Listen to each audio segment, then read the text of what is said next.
Well, hello, I'm Miss Heard with Miss Heard Song Lyrics Podcast. We're in Season 6, Episode 306. The Miss Heard Song Lyric is, God, what have you done? You're a pink pony girl, and you dance at the club. And then the correct lyrics is, God, what have you done? You're a pink pony girl, and you dance at the club. You guessed it, Chappell Roan, our first ever. So, okay, I know I'm late to the Chappell Roan party, but I'm so glad I finally showed up. I'm obsessed with her drag-inspired aesthetic and the way she's embraced the queer community and how much they have embraced and supported her from the very start. And get this, I actually found that this song actually dropped back in 2020, COVID times, but it didn't get the love it deserved until 2025, where she performed at the Grammys. If you haven't seen it, look it up on YouTube. It's amazing. And took home the award. More on that to come up. This misheard song lyric definitely sounds like she is singing that her dad's at the club instead of dance at the club, which is also makes sense for this misheard song lyric, why her mom would be angry with that awkward exchange. But it isn't. It's dance at the club. So let's talk about the song Pink Pony Club. It's a song by the American singer and songwriter Chappell Roan and was released through Atlantic Records on April 3rd, 2020. 5 years ago, guys. And was later included on her debut album, The Rise and Fall of a Midwest Princess, in 2023 with a new label, and I'll tell you about that. Who is Chappell Roan? Well, her real name, God-given name, is Kaylee Rose Amstutz, but she's known as Chappell. I like to say Chappell, but maybe it's Chappell Roan. Is an American singer and songwriter and is known for her camp and drag queen influenced aesthetic. Love it. Her debut EP, School Nights, back in 2017 was released by Atlantic Records. But here's how it just gets crazy. After its commercial failure, apparently to them, because she didn't sell as much, she was dropped by the label. Her debut studio album, The Rise and Fall of Midwest Princess 2023, was released through a different record company called Island Records, and it received the critical acclaim that it was due. And that was a great catch for Island Records. I bet Atlantic is just kicking their cowboy butts. The album garnered a cult following and became a sleeper hit, and boy did it ever. Chappell Roan rose to prominence in 2024 with the single Good Luck Babe, which reached number 4 on the US Billboard Hot 100 and became a global top 5 single.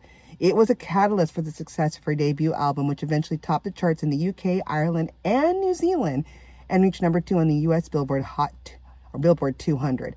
And then several album tracks subsequently entered various charts, including Hot to Go. That's when I started to hear about her from my friends Youngins. And then Pink Pony Club, which both reached the top 5 in the UK. At the 76 Grammy Awards, Roan was nominated for the all Big Four awards, but she ended up winning Best New Artist with this song. So congratulations, Chappell Roan. All right, let's talk about her early life before she became Chappell Roan. So let's rewind. She was actually, like I said, born Kaylee Rose Amstutz back on February 19th, 1998. Oh boy, she's a youngin', in Willard, Missouri. She's the oldest of 4 kids. Her mom, Kara, is a veterinarian, and her dad, Dwight, is a retired Navy reservist who once worked in neuro and burn ICUs as a registered nurse. That's so awesome. And helped run the family's vet clinic. Talk about a multitasking family. Her uncle, also famous, Missouri State Representative Darren Chappell. So yeah, politics are in the mix too. She's been open about growing up in a very conservative Christian environment, going to church 3 times a week and spending summers at Christian camps. That background is a big part of the contrast we see in her bold, queer, celebrating persona today. She started playing piano around age 10 and 11 and took formal lessons at 12. Get this, her first big performance, a school talent show at 13, where she sang the Christmas song and won.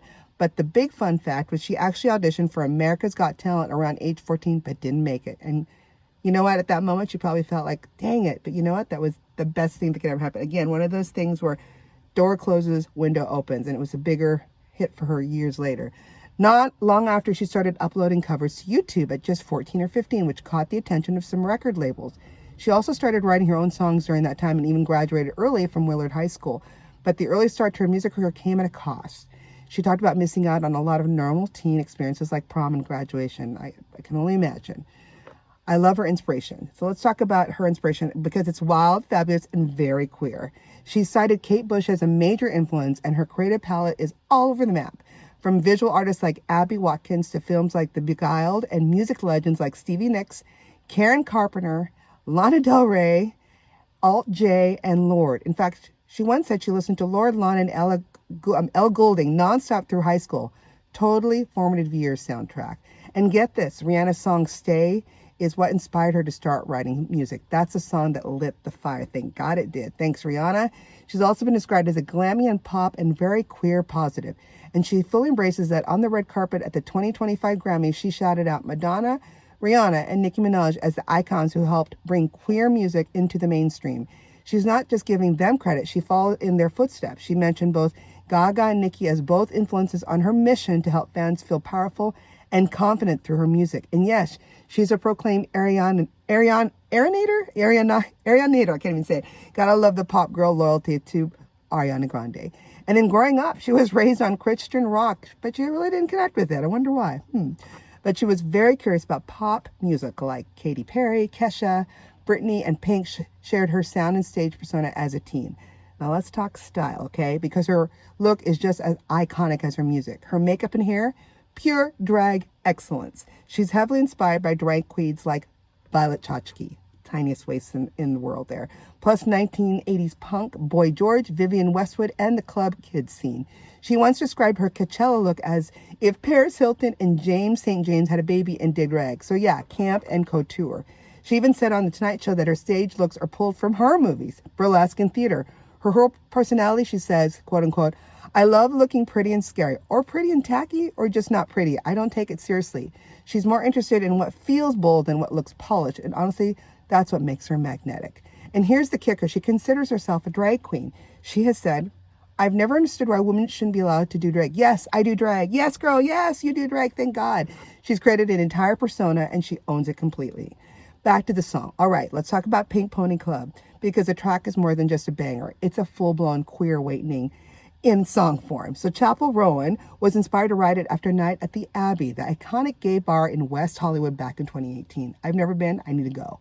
She has moved from her hometown to Springfield, Missouri, and she described that night as the first time she truly felt free, like she could finally be herself without judgment. That's the beauty of gay bars and the queens that just are magical. She was completely captivated by the go-go dancers performing there. In her words, it sparked something in me, she said. I wanted to be a go-go dancer, so I just wrote a song about it. Simple as that, but also kind of life-changing and in a good way for her, right? Before that, Roan had struggled with self-acceptance growing up in a conservative environment. She told Headliner that being creative or different in Springfield made her feel judged. But walking into that bar, she called it eye-opening and said it completely changed the direction. Now, musically, Pink Pony Club is a glittery blend of pop, synth pop, dance pop, disco pop. Basically a big, bold, euphoric anthem. I agree. It tells the story of a small town girl from Tennessee who moved to Southern California and finds freedom in dancing in a gay club for the first time, loosely inspired by a hot pink strip club from Rowan's hometown. There's a moment in the song when the girl's mom hears what she's doing and says, God, what have you done? Right? Yes, the same. So that's part of the misheard song lyric. But instead of shame, the girl leans into joy. She responds, I'm just having fun. Right? It's a celebration of finally stepping into your true self, no matter who disapproves. That message definitely hits. Song creation. Who wrote it? Well, it's behind the scenes tea as Pink Pony Club. Chappell Roan co-wrote it with a Dan Nigro. I think that's how you say his name. Nigro? All right, sorry. Yes, the same Dan who worked with Olivia Rodrigo. In just 2 days back in February 2019, this also is a great example of stay true to yourself and trust your gut. She recorded that same year thinking she had really something special in hands. Yes, she did. But Atlanta Records, her label at that time, didn't see it that way. They actually tried to shut it down, telling her it didn't fit with the sound of her earlier work. Rowan was devastated. You can only imagine. She said it made her completely second-guess herself as an artist. The label held the song back for a full year before giving it and letting her release it. Pink Pony Club officially dropped the first time on April 3rd, 2020, at the lead single that was supposed to be her debut album with Atlantic, but things didn't work out with the label, and eventually she left. The upside, she's a smart cookie. She walked away with the majority ownership of the masters for Pink Pony Club, Love Me Anyway in California. That's a very big deal in the music industry because it's hers. Fast forward to 2023, Pink Pony Club in California ended up finding their true home on her debut album, The Rise and Fall of a Midwest Princess, which dropped on September 22nd, 2023 through Amusement and Island Records. Good for them. And that album, that's when everything really started to click for Chappell Roan. If you looked at the music video, it was actually directed by Griffin Stoddard And if you haven't seen it yet, stop what you're doing and go watch it. It's a whole moment. It's actually Chappell before she really embraces her full-blown drag aesthetic. So I actually get to see what she really looks like without all the makeup. Or as the drag queen say, her face was beaten. Not physically, I mean like when you beat it to put all the makeup and what have you. So those that don't understand the lingo out there. The feature of the video is drag royalty Victoria Porkchop, who's looking fine as hell, losing all that weight. Parker and Meatball make iconic cameos. And fun fact, Chappell Roan was actually terrified filming it. She said she was visibly nervous during her performance and absolutely freaking out behind the scenes. But you'd never know it from watching because the end result is pure queer fantasy. The whole thing is set in a grungy Midwest dive bar. Roan takes the stage alongside Porkchop and Meatball, performing to a handful of leather-clad bikers, or daddies, as I like to say, leather daddies. And by the end, those tough guys are fully transformed into glittery, glorious leather daddies. It's camp, it's power, it's joy. One writer by the name of Jonathan Graham O'Meara described it as representing the utopic potential of performance, a place where queer people can escape the limits and judgment of the outside world.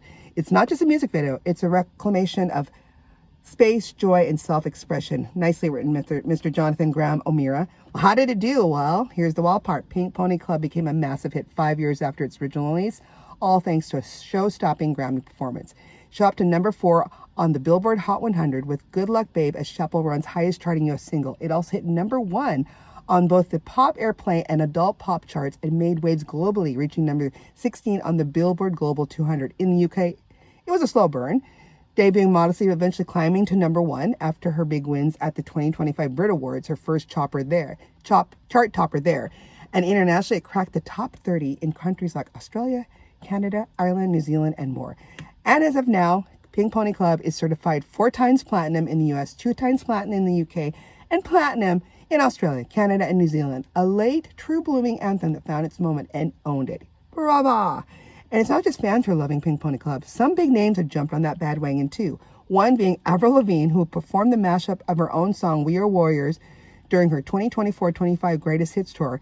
Total pop punk meets queer pop moment. Awesome. I hope her and Chappell Roan will meet in person to do it. That would be great. And then our very own beloved Rick Astley of the 80s got into it too. He dropped an acoustic cover on YouTube in March of 2025. It's already hit over 1 million views, so check it out. Grind that everyone wants a piece of the Pony Club magic. And maybe the wildest one? Check that out. I just did on YouTube and I was like, kind of got brought to tears. The mounted band of the Household Cavalry played in the forecourt of Buckingham Palace. That's right, stodgy Buckingham Palace played the song. Yes, the Queen's Guards playing Pink Pony Club.